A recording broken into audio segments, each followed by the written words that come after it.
আমরা প্রাথমিকভাবে আমাদের একজন মহিলা পুলিশ অফিসার এটা শ্রদ্ধাল করার পরে আমাদের প্রাথমিকভাবে বলেছিল হয়তোবা ধর্ষণের চিহ্ন আছে। পরবর্তীতে যখন পোস্টমর্টেম হয়, পোস্টমর্টেমের রিপোর্টটা আমরা এখনো পাইনি, বাট ডাক্তারের সাথে আমরা প্রাথমিকভাবে কথা বলি। যিনি পোস্টমর্টেম করেছেন ডাক্তার মহোদয় আমাদেরকে বলেছেন যে প্রাথমিকভাবে এখানে ধর্ষণের আলামত আছে, ধর্ষণের ঘটনা ঘটেছে। তাকে যখন ওই পরিত্যক্ত বাসার ভিতরে এবং তাবাসসুমের পরিত্যক্ত বাসাটার সামনে একটা ফাঁকা জায়গা আছে, ওখানে খেলাধুলা করতো।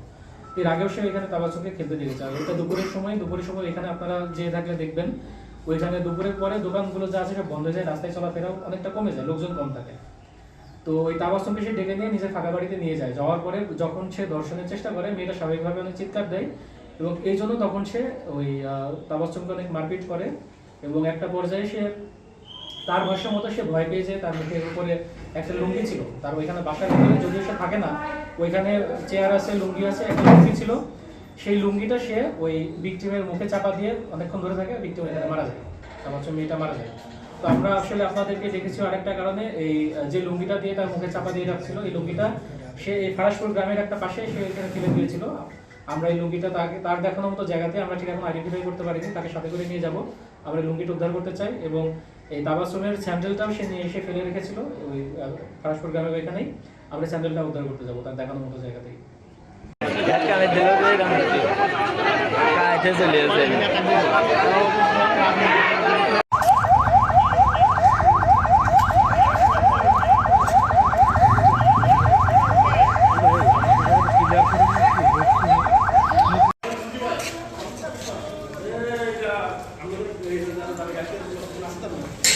হুমান ভাই সামনে শটটা নেন। সাংবাদিক বন্ধুরা আস্তে দাঁড়ান আস্তে আস্তে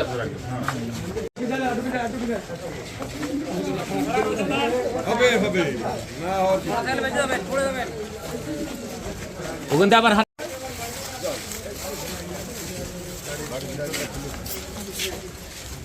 ওই গাড়ির ড্রাইভারে ডাকেন, সবাই উঠে ওঠেন না কেন?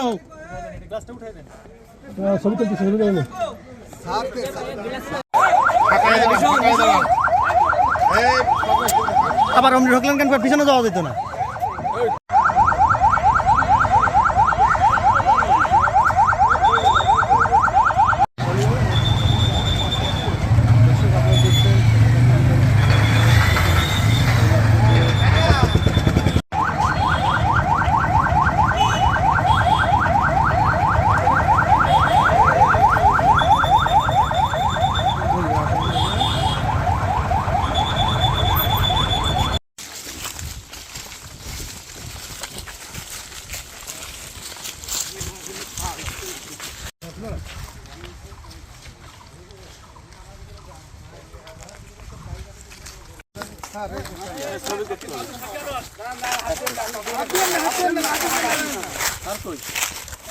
করা হয়েছে কিন্তু অর্থাৎ টালিগঞ্জের সিঙ্গি বাজারের যে চিত্রা নদী এবং সিঙ্গি বাজারের যে প্রাইমারি স্কুল, সেই প্রাইমারি স্কুলের পিছন থেকে কিন্তু ব্যবহারিত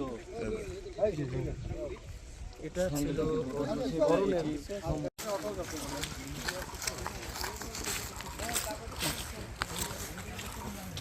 লুঙ্গি